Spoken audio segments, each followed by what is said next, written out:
Plan on 2 for the PAO.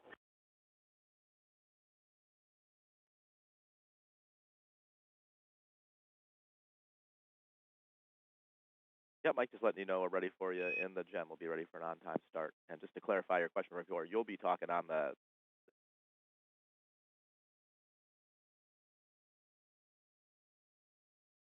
Okay, yeah, I knew I was on the headset. You're on 2. Copy, and I'll be there in a second.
Com check.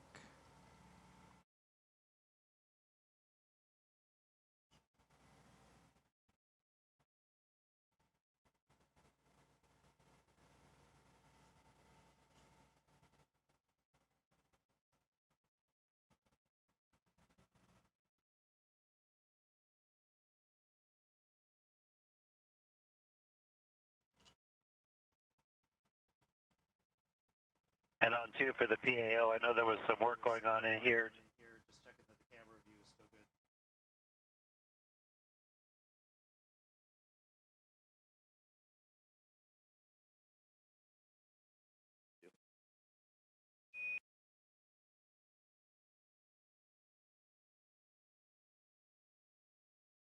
And station, this is Houston. Are you ready for the event?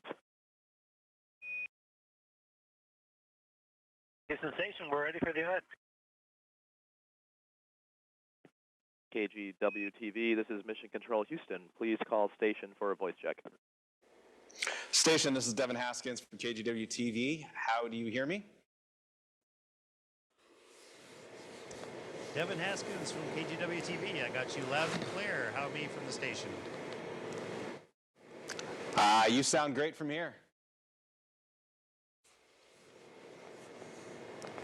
Okay, you sound great as well. I'm ready for the event. I do hear a lot of static in the background there, but it seems to be mitigating, and I understand you perfectly. Sounds good. If we're good to go, then I'll just jump right into it. Michael, you were interested in astronomy and space at an early age. I'm kind of curious to know, when you got into it, did it meet those expectations?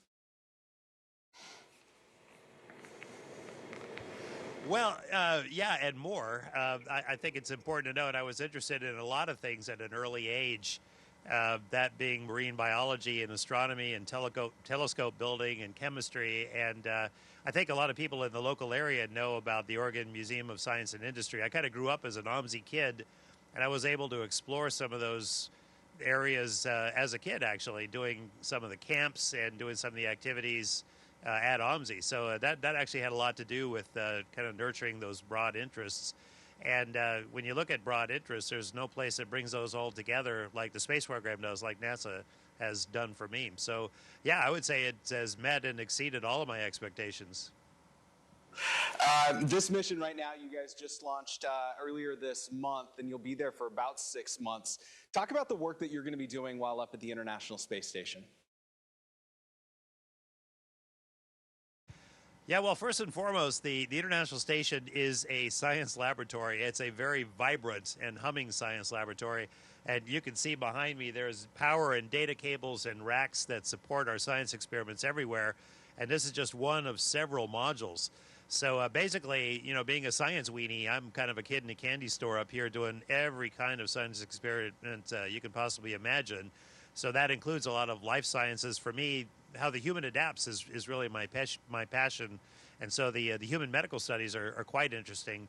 But we also do fluid physics and combustion and basic cell biology, Earth observation. I mean, there's just no end to the kind of experiments we can do, partly because of the platform we have over the Earth, and partly because of the absence of gravity, which really masks a lot of things on the ground. When you take it away, you find things, and you can really study things in detail.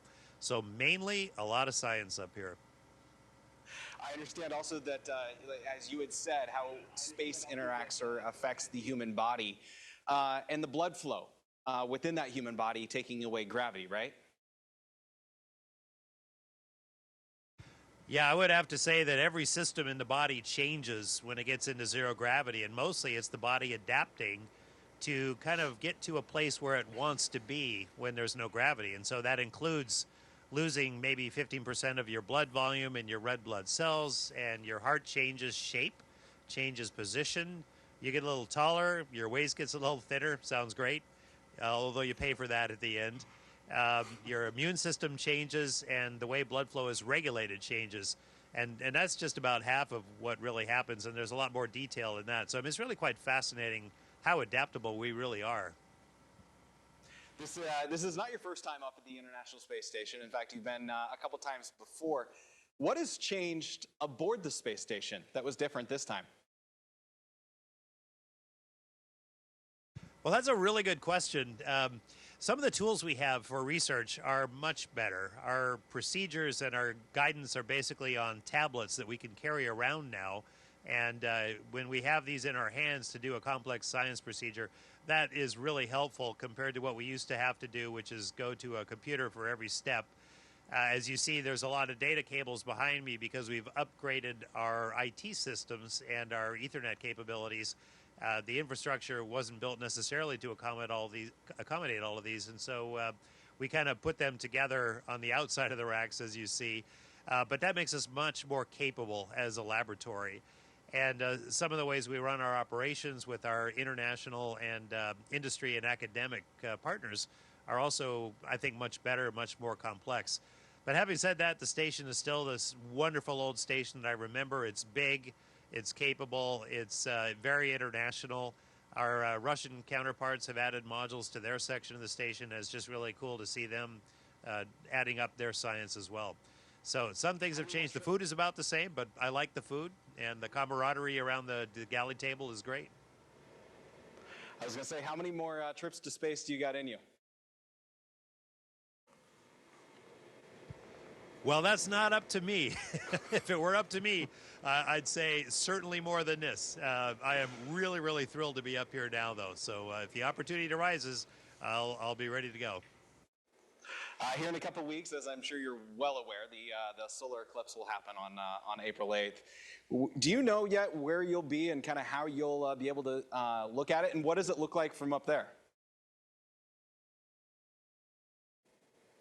Well, the second question first. We'll get two different views that are of interest to us. You know, one of which is to be able to see the disk of the sun starting to be eclipsed.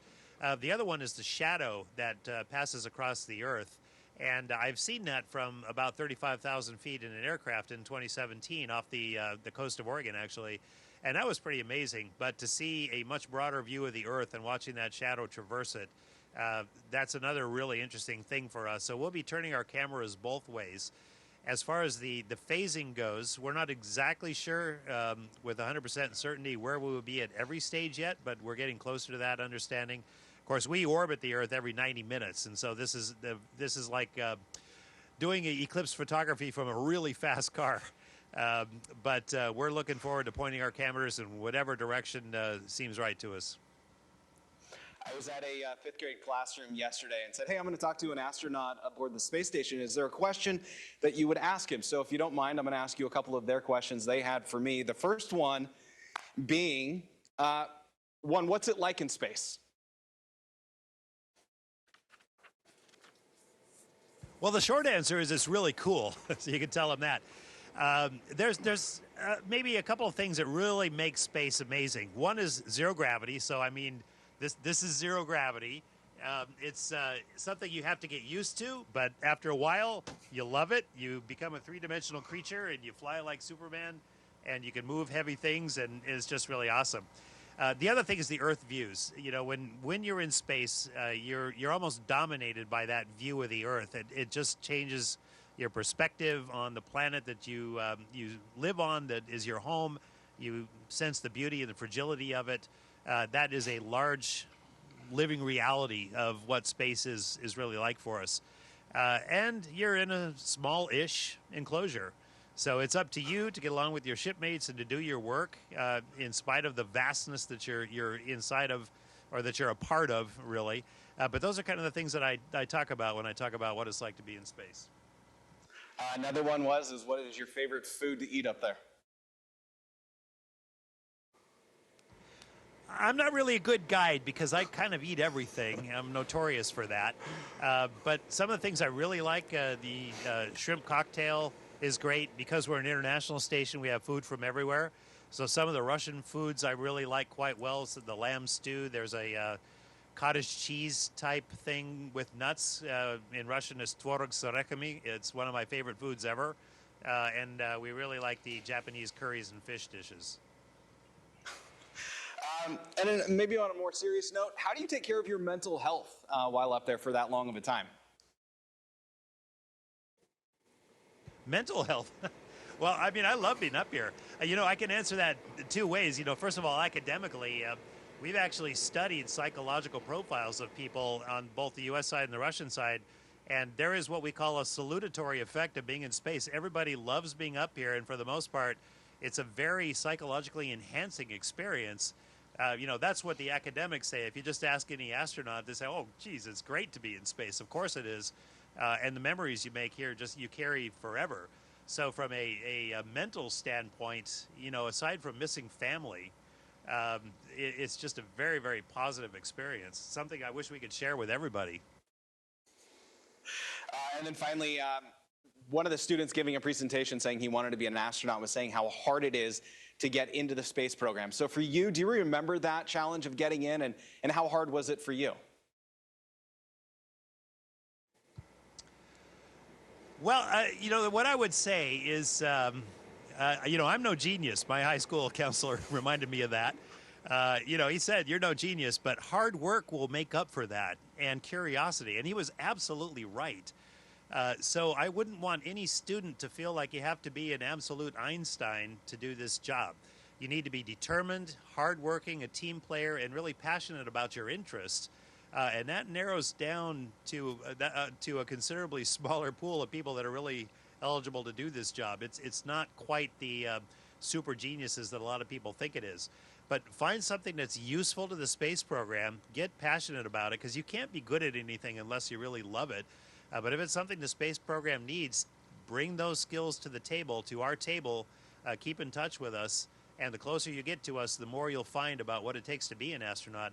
And finally, I would just say that the opportunities to fly in space are only growing. And that's what makes this a really exciting time for people. So I would say keep at it, and the opportunities will change immensely by the time you're ready to go.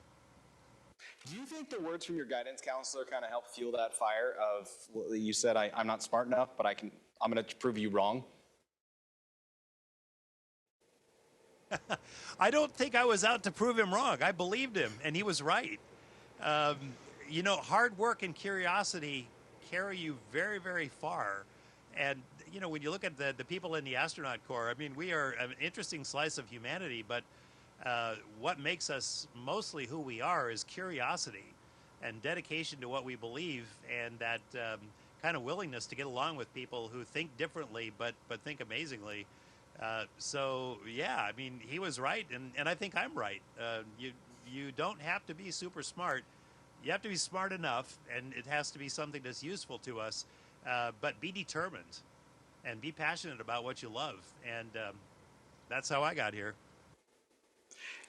You're up there with a couple of first-timers. So what do you offer them having that experience of being up there before, but also what do they offer you for being a first-timer? Well, that's a really good question. You know, I'm nothing if not a naturalist with a notebook, and they all know that I'm kind of a space medicine guy. I have 3 first-timers up here, and one of my joys is actually to watch others go through this adaptation process. And that's both physical, medical, mental, behavioral. And I really enjoy that. I've tried to pass on as many pearls as I could to make the process a little bit easier. But everybody's lived experience is a little bit different. Having said that, everybody goes through common gates of adaptation. And you watch them become three-dimensional creatures that can navigate between modules. And to me, that is absolutely one of my joys. And sitting around the galley table at night, well, nobody sits up here, floating around the galley table at night, sharing those stories is just one of my absolute delights up here. How does your work impact future space endeavors? Well, I can answer that maybe on a personal and a broader level. On a personal level, medicine is my passion.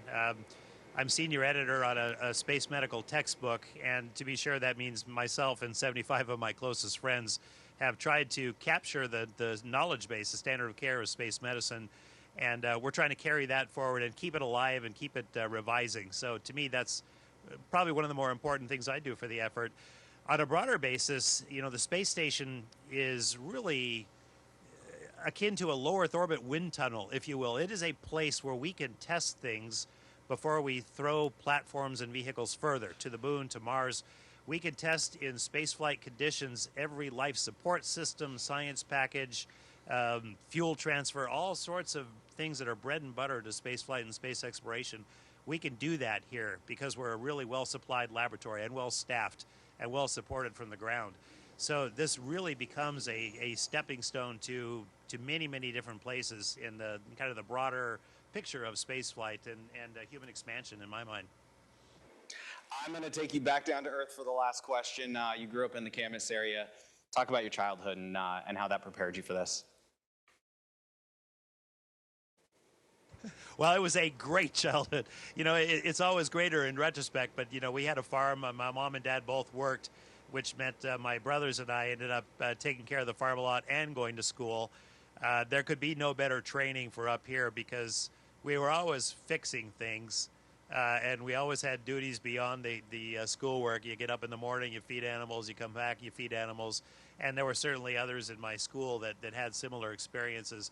You learn to improvise. You learn to just make things work, and sometimes it's not comfortable to get up and it's really cold and you still got to go out there and do your chores before school. That was probably one of the best preparations. Another one was that my parents insisted that we learn to cook and kind of help with that and just kind of be self-sustaining. And those little life skills that kind of carry you forward, I think those were big success factors. The Camas area was just a perfect place to grow up. The skies used to be very dark. They're not quite as dark now, but it was a great place to use my telescope at night and to really nurture a lot of my interests. So I really couldn't have asked for a better childhood. I appreciate your time. Thank you so much. I have one kind of final clarification. Do you go by Mike or Michael? At either one. My mom would call me Michael, but usually when I was in trouble. So Michael is maybe a little bit more professional, but I will answer to either. All right. Thank you so much, and enjoy the rest of your time up there in space. All right. Thank you, Devin. Great to talk to you. And station, this is Houston ACR. That concludes the event.